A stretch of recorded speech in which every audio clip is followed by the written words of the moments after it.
Very few people are lucky enough to know at 18 what that is that they want to study or do. I certainly didn't. Did you see the silver linings at the time? No. I was super depressed.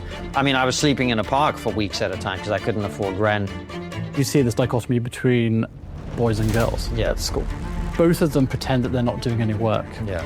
Invariably, the boys are telling the truth. I completely abandoned any thinking about university actually being a good thing for me because I was like, we're not actually learning anything here. How was that transition? Finding what you're good at, then pursuing it, and then being publicly rewarded for it kind of gave me a map of how to actually succeed in life.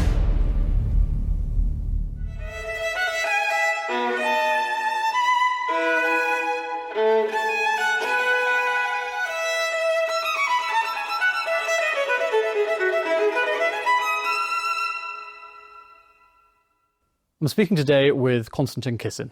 Konstantin was born in Moscow and aged 11 moved to England. He worked in translating before forging a career in comedy and is now best known as co-host of the Triggernometry podcast, which is very well known and regarded in the UK. Konstantin, good to have you with me. Good to be here. You've made a name for yourself as an exponent of free speech in comic domains and political domains.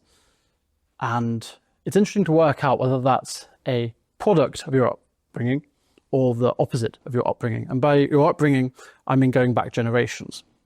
A little potted history, which I gleaned from your book, and please correct me if this is wrong, but your paternal grandfather lost his job in the academy for something he said to a friend. Your maternal grandmother was in slave labor in a Nazi camp, and your great-grandfather You've got some of the grandfathers. Some of the grandfathers, okay. But I think just for simplicity's sake, we should say, yes, some of my ancestors were punished for speaking their mind. Right. Some of them happened to be Ukrainian during World War II. But my grandfather, on my mother's side, was taken as a slave laborer to Germany. Others were kulaks, which were rich peasants. Is your great-grandfather sentenced to 10 years, is it, for hard labor? Yes. So a bunch of people basically suffered in all these different ways. Yeah. Maybe we could start with your great-grandfather then, and the Gulag. Yeah. And how you came to know of those atrocities and the effect that had on your family for the generation. Well, this is something that many families who lived in what is the former Soviet Union today had this experience of someone, he was in Russian, it's called repressed, is the term that would be used. And what's interesting, particularly for people now, that I don't think people will understand is, so my grandmother was my grandfather's second wife, so she's not blood-wise my grandmother, but it is my grandmother for all intents and purposes. So her mother met her second husband in a gulag where she ended up when her first husband, he was taken away by the secret police and she didn't know what happened. And very naively, people hadn't quite cottoned on to what was happening. She went to inquire after him. She left her 3-month-old baby with a neighbor and went to inquire after him. They had other children too. And of course was immediately swept up as a wife of the enemy of the state, put in a gulag where she then met her second husband, which is how my grandmother came into being. It was a time when people's lives would be uprooted. And I think it's so difficult for us now to imagine in the modern world. I think the question you're getting at, which is my sensitivity to the importance of maintaining freedom, hypersensitivity, perhaps. I readily admit that I am more conscious than most people of it. But then when I say that, I mean, we're sitting here in the week that a comedy writer, Graham Linehan, was arrested at Heathrow Airport over tweets. And I'm going, wait, am I being hypersensitive, or is the world going to shed so fast that actually we ought to be concerned about these things? And I lean very much in that direction. But of course, yes, my concern about this issue is partly a product of my history, because I've seen what happens when these liberties are taken away. And your move to England was born with the fear of anti-Soviet antagonism? I always say that there was a very short period in my family's history when they went from being very poor when I was born and growing up to wealthy to very poor again. And during that 5-year period when they had money, they thought, well, early 90s Russia was not really a great place to be growing up. They could send me to boarding school in England, which they did. That's why I ended up here. How was that transition? Because you were only 11 at the time, and it's not that you're just moving country or moving from east to west. You went to Clifton College, which is a prestigious private school. What kind of culture shock was that? The first weird thing that happened is I'd been studying English for years in Russia at the time, including with private tutors and whatever. And of course, when I arrived at Clifton, I suddenly realized I spoke no English whatsoever. I couldn't understand the basic phrases. I was totally unprepared. So it was a process of adjustment, and it was difficult, definitely. You know, I hadn't been away from my parents before. I suddenly just ended up in this environment. I remember when I was at university being assigned a book to read by Irvin Goffman, I think he was a psychologist, who sent students as fake mental patients into asylums in America, I think. And he wrote a book called The Total Institution, in which he basically talked about certain types of institutions that have complete control over the people who are in them, the inmates. And they are like prisons, concentration camps, and boarding schools. So that was a shock, and I certainly didn't enjoy the first year or two, but then I discovered sport. And sport was this great way out for me because it was a way of establishing my competence at something. It was also a way of kind of respect from people with whom I maybe wouldn't be able to speak exactly. Which sports were those? Well, this is a great irony to anyone who knows that, you know, I'm 5'9" now, but I was also probably 5'9" when I was 13. Okay. So I played second row in rugby. I wasn't amazing at it, but I was pretty decent. And then later, I started playing hockey, and I became the goalkeeper for the first team and all the rest of it. Okay. And then over time as well, you know, obviously my English now, you can tell I've learned a little bit since those No one days. would know now. I had that mix of, you know, being sufficiently intelligent and sufficiently lazy at the same time, where I knew I could get a decent grade without doing any work, and that basically is what I did at school. Right. So if I had worked very hard, I probably would have done better in terms of grades, but it just never really appealed to me because I was too cool for school, so to speak. Yeah. Which is interesting because sorry if I'm ranting, but it's just interesting because you're asking me questions that very few people do. I remember talking about this actually with people who are from Ralston College, who are mutual friends of ours. And one of the things we were talking about is the importance of instilling in young people a sense of drive and ambition and desire to learn, etc. Well, what I discovered when I came to school was this was very much the opposite of the culture that there was, oddly enough. And the thing that you were really like not supposed to do was actually like be proactive and learn and strive.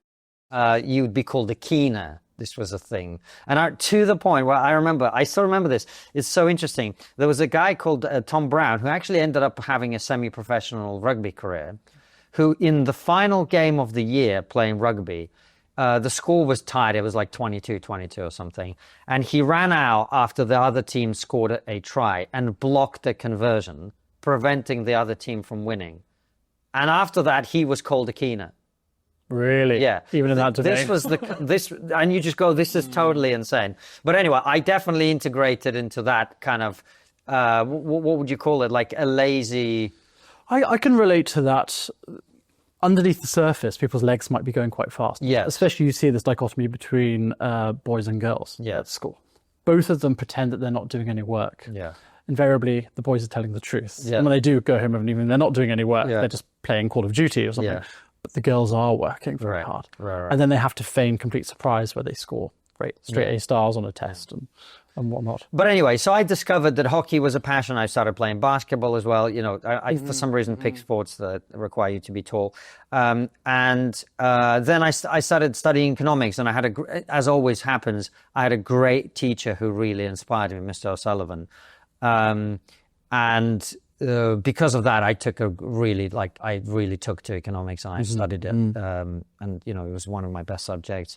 And then debating came along as well. We had school debating, which I was part of, and again, enjoyed that. I don't have many great friends from school. What I learned at school was that if you do certain things well, then your status in society, so to speak, will rise. And therefore, I kind of got the understanding, at least, that if you find things that you're good at, which there are those things. And that's one of the great things about the British private school system. It's supposed to be not just about educating the mind, it's supposed to be giving you a range of things to try. If you try enough things, you will probably find something that you're good at. And then if you are good at those things, well, that's another interesting thing about the way things were done at school is if you were good at economics, you'd be awarded the economics prize in front of the whole school. Or if you were good at hockey, you would get a special tie that you would wear around the school, etc. So that connection between finding what you're good at, then pursuing it, and then being publicly rewarded for it kind of gave me a map of like how to actually succeed in life. Meritocratic systems and how, I can relate to that on a few counts. The rugby, I played scrum half my school for the first 3 years, and then everyone shot up 3 foot and shot outwards 3 foot. That's the big one. Yeah. And I remember being on the bottom of it was either a ruck or a mall one day in the middle of winter, and just studs flying around your face. 18-year-old on 18 stone boys around you, and you just think, no, this isn't for me. But then it pushes you maybe towards other things: tennis, football, music. And I didn't go to a music college or a school where I would have been let's say a smaller fish in a bigger pond. So that allowed me to rake up some of those prizes, and then it kind of points you towards the hierarchy, the dominance hierarchy that you might pursue at university level or beyond. So you mentioned debating and I guess a love of maybe words or language to some extent. Debating I enjoyed, And so what pushed you towards what you chose to study at Edinburgh? Well, I ended up studying economics and politics, and I think economics was because it was one of the things I was good at. And I was always interested in it, and politics too. But what happened is very quickly I realized basically what happens between school economics and university economics is it goes from being narrative driven. So here is a way to think about the way the society, the economy works, to here are some super hard maths that you now need to do to understand these theoretical concepts that aren't actually true. That quickly lost its appeal to me. Whereas the politics and political science, I also studied Islamic history for a few terms in my first year as well, which I found really interesting. Very few people are lucky enough to know at 18 what there is that they want to study or do. I certainly didn't, but this was kind of the closest approximation. And often that can be a bad thing as well, because people pigeon themselves off to what they see as a career trajectory. And I was very fortunate because my parents, as I mentioned right at the outset, they ran out of money while I was at university. And so as a foreign student who was paying, I think, 10 grand a year to study, I had to drop out. And I never got to finish my degree, which was a blessing in 100 different ways. But one of them is I didn't end up stuck in some kind of career as a finance this or finance that, which is probably what would have happened. At which stage of your undergraduate degree did you have to leave? It was kind of halfway through. Right. That's simplifying a very long story, but halfway through. Of course. And at the time, did you see the silver linings at the time? No. I was super depressed. I mean, I was sleeping in a park for weeks at a time because I couldn't afford rent. It was very, very difficult. I also, I had to just worry about, the future a lot because I didn't, I had no marketable skills, at least as I understood them at the time. No career path obvious to me. And also because I think my parents, in their desire to make me study better, were always overprotective in terms of me doing extracurricular things. So they were like, no, you don't need to get a job while you're doing this or that. Just like study. Right. Which I thought was a big mistake, as it turned out. And so the adjustment from like being super coddled and encouraged to only focus on one thing to suddenly none of those things are there anymore and you just have to fend for yourself. It was very difficult, for sure. So would it be right to say there were no kind of economic safety nets provided by them in terms of you've been put in this fantastic institution at the boarding school. You've gone to a top red brick Russell Group university. And then maybe you could speak about the park bench.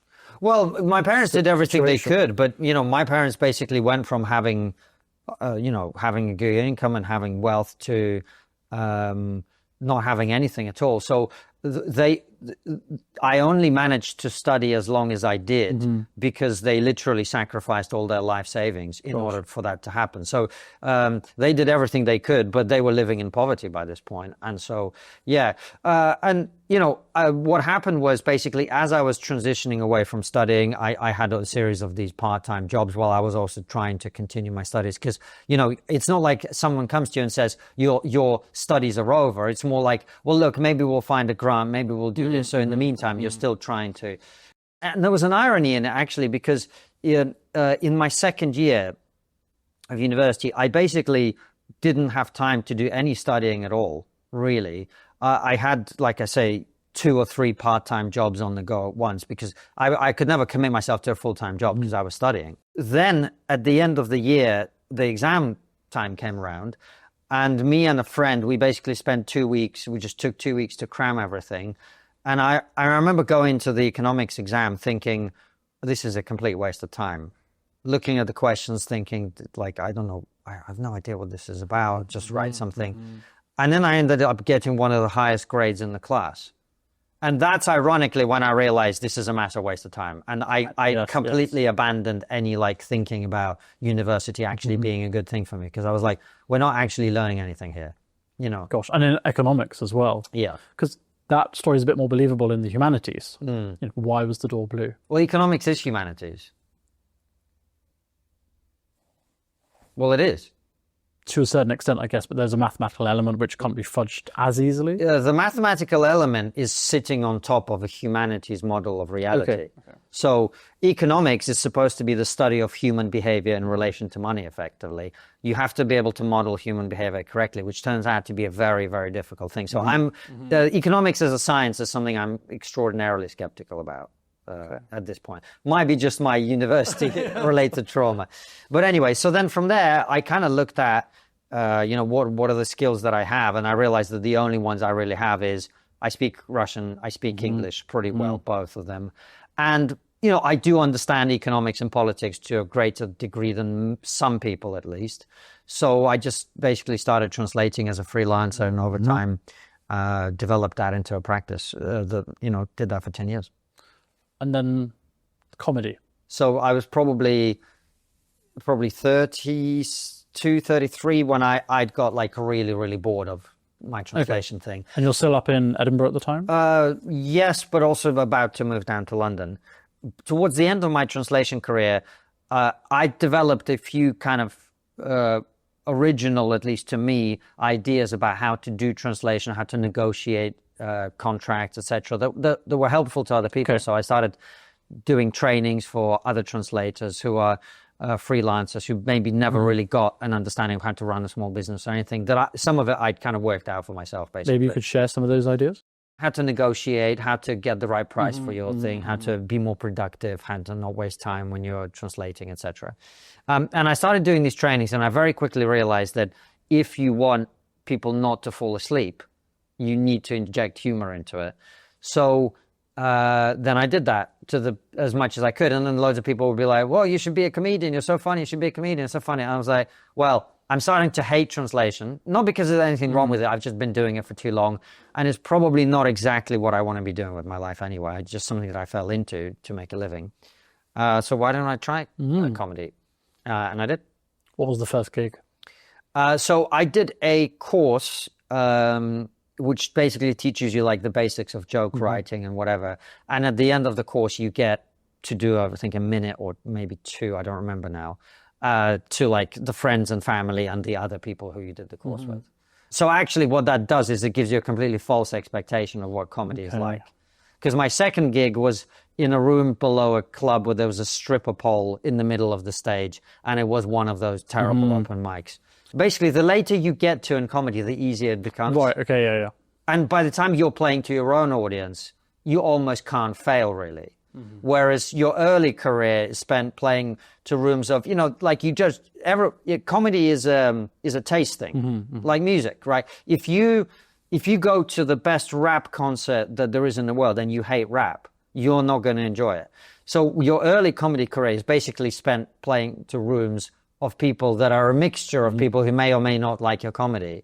And so you have to develop a kind of more generalized style, which is, interestingly, the enemy of becoming truly the yes, you're supposed to be. Yes. But comedy, interestingly, also wasn't quite the right thing for me either. So I always thought of humor as a thing you do I think it was a Bernard Shaw quote that if you want to tell people the truth, make them laugh, otherwise they'll kill you. And I always had that approach, which was like humor as a way to say something, as opposed to just clowning for the sake of it, which is probably one of the reasons he was never like, my comedy career was going great. After 5 years, I was writing on the MASH report. I was, playing to my own audience. I had a small tour around the country, all of that. But I was never destined to be a comedian, and I never would have been a great comedian. But it seems the comedy career progression resonates with what Auden talked about an artist, that they spend the first half of their life copying others and then the second half copying themselves. It sounds like you have that kind of spray gun approach in terms of content at the start, and then hopefully one gets to the stage where they can then settle on their niche. It's one of the things that happened is the first time I was ever had any public profile at all is when I turned down the safe space contract from a university that invited me. It became a big news story. And that year I took a show to the Edinburgh Festival about that incident. And suddenly for 30 days in a row, I was playing to people who actually liked me, liked my humor, and cared about the things that I was talking about. And so 30 days, day in, day out, you're playing to an audience of people who came to see you. You're doing an hour of your own material to these people. It's brilliant. And then it's over and you come back to the comedy circuit and you're back to where you were hoping to escape from. And after a few months of that, the pandemic started. And then during the pandemic, Triggernometry took off. And so it's just like everything happened in such a way that I just literally had no desire to go back to stand-up ever again. Fair enough. You write about you're working with these other comedians, writing for BBC programs, etc.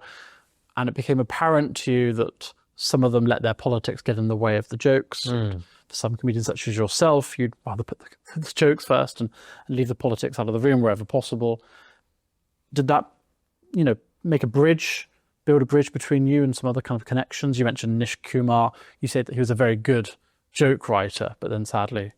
He was a very good, I don't know about joke writer, but he was a very good comedian before he let his politics infect it. Now, by the way, just, I don't think politics shouldn't enter the comedy space.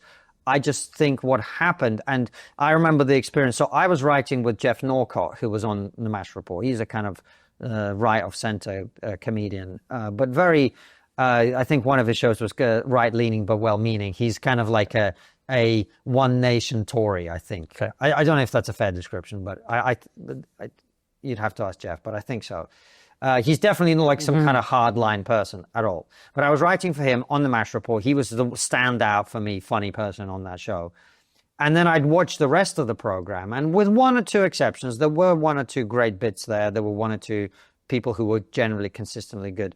But broadly speaking, it was just this avalanche of not funny ideological crap. And that's what if you do funny jokes about politics, I think that's brilliant. That's what I love to do. Satire, political satire is extremely, in my opinion, important, but also funny. And there were a number of comedians that I used to know on the comedy circuit whose politics I completely disagreed with, who would do material about politics, and I would stand at the back of the room laughing my head off. That's comedy. When you just shout that people who voted for Brexit are thick and should die, that's not comedy. That's Nish Kumar preaching to the converted. And that's what he and people like him became over time. One of the greatest comedy shows I ever went to. I mean, I regret sitting in the front row for this. I was on a date at the time, and we turned up quite late, just as about to start. And there were 2 empty seats in the front row, and there were 2 empty seats in the back row. And I wanted to show that I was pretty confident and whatnot. So I went and said, we'll go and sit in the front row. And, well, that was a terrible idea. But it was Finn Taylor. Oh, he's brilliant. And I love Finn. His show was When Harassi Met Sally. Yeah, it's a great show. And it was funny because the audience, half of them kind of thought that it was going to be kind of like a political diatribe in favor of, let's say, how evil men are. And the other half were kind of unexpecting. And he just played for an hour and a half with all the intricacies. And as soon as you went one way and you thought he was going to make almost a point, he turned it back on his head. And he did that. And it was just a joy, other than picking on me, sat front and center. It was a joy to see. Well, Finn is a master of playing with political ideas, but just being funny about it. People won't know this, but he was actually the very first ever guest on Triggernometry for a warm-up episode that we never released because our equipment and everything was too terrible, and we just didn't. He came on it later, but yeah, he's a very funny guy. I've always been a big fan of his. At what point did you meet Francis Foster? I don't know, probably 2016, maybe 2016. So I only started doing stand-up in middle of 2014, and I probably would have met him by mid 2016, early 2017, something like that. Just doing stand-up. And was it love at first sight, so to speak? Did you Yeah, we had sex on the first date. What happened is Francis used to run a gig at Angel Comedy. One of their nights he was in charge of, and I played it quite a bit, and then I started to help him run it. We'd set up together, pack it down together, etc. So we'd just spend time together, and eventually he actually had a podcast with someone else, which they started, and it was very promising. But it does sound like an affair at this point. Yeah, well, no, because they got divorced before we got involved. So I'm not the other woman, but the podcast was going very well. But I think what happened is they just, for personal reasons, they couldn't work it out. And when I worked out that they stopped doing it, I said to Francis, well, theirs was purely a comedy podcast. I said, I'm not interested in doing a comedy podcast, but I think as comedians, and I could see that in America this was happening, we could have conversations with people and inject some humor into them. But actually what we would be doing is conducting serious interviews with interesting people. Shall we give it a go? And we kind of went from there. And that's a great strength of the show, in that you can have an hour of quite clinical, important conversation. I mean, you've interviewed Benjamin Netanyahu recently, Stephen Fry, Piers Morgan, Nigel Farage, Tommy Robinson, you name it. You might have an hour where it's very sensible, and then suddenly there'll be a joke. And it's almost like a pin pricking a balloon, and you can feel the guests just kind of relax, and the conversation can morph forwards.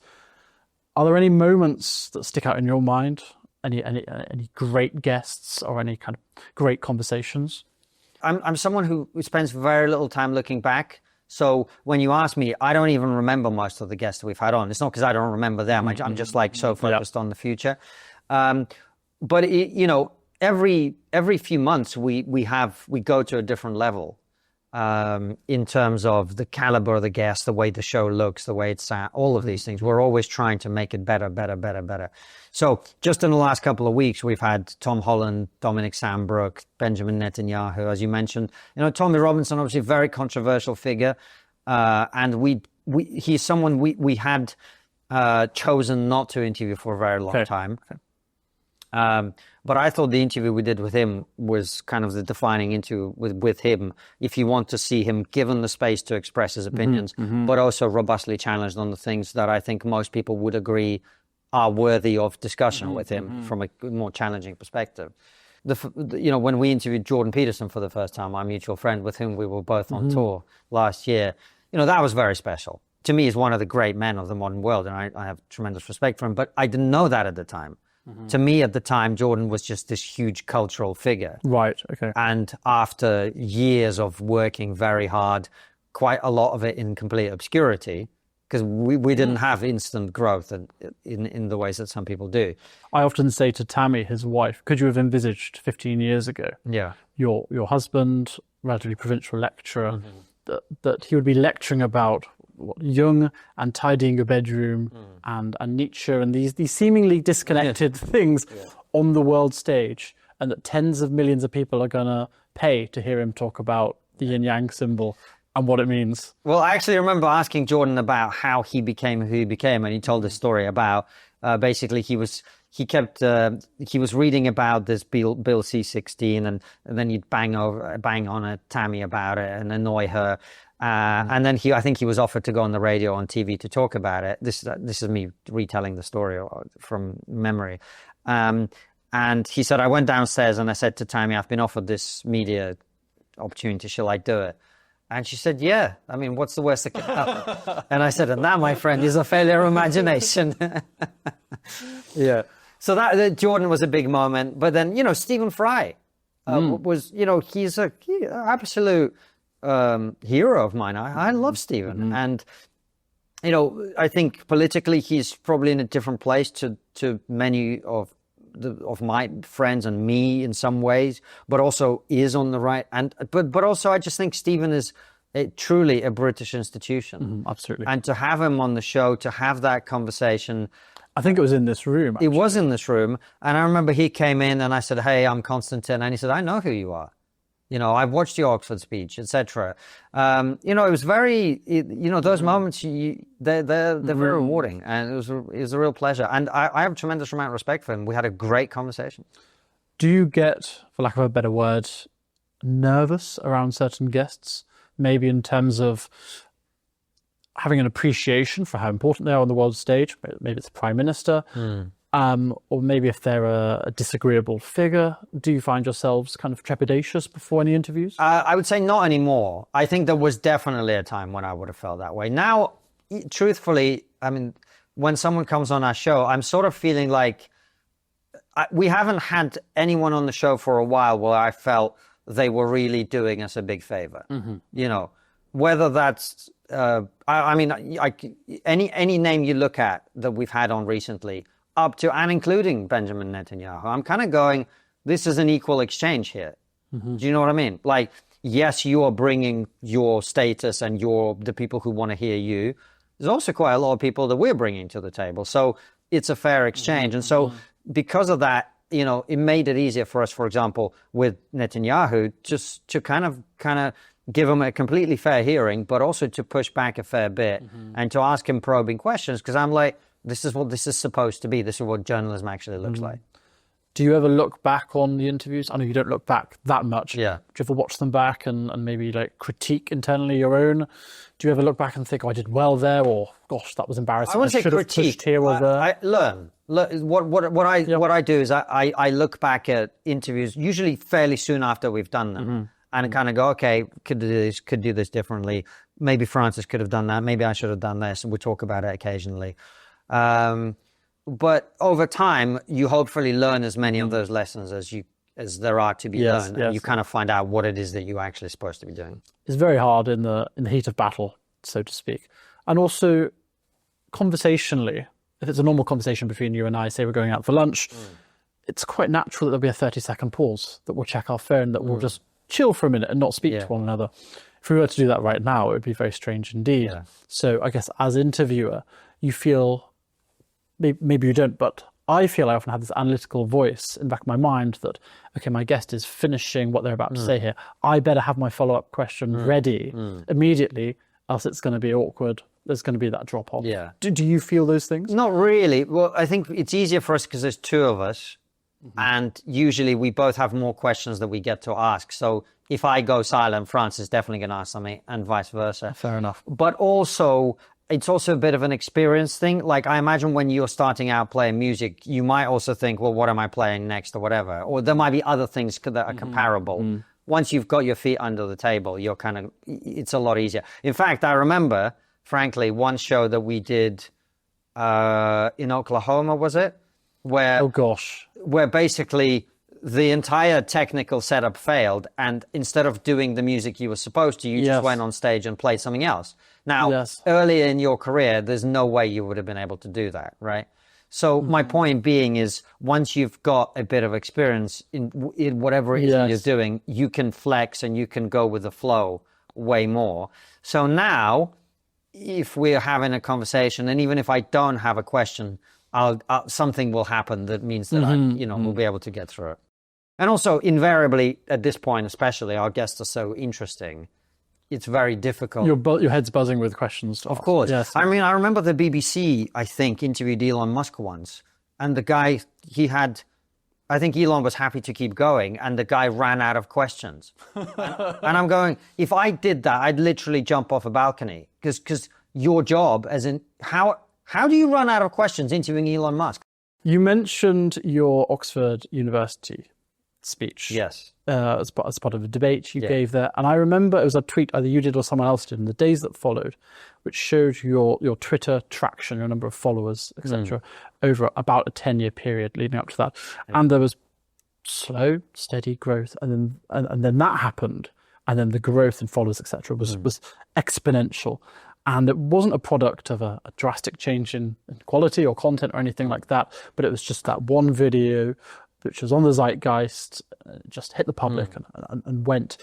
Were you aware of that moment at the time? I wasn't thinking about those repercussions in terms of like, oh, my social media following is going to grow, or oh, this is going to happen, or that's going to happen. But when I did the speech, I thought this is a banger. I did think that. In fact, I thought that before I even did it, like I knew. So I don't know if you find this, but I found in the creative process for me, I remember reading the 7 stages of the creative process, which is like, this is great, I'm great.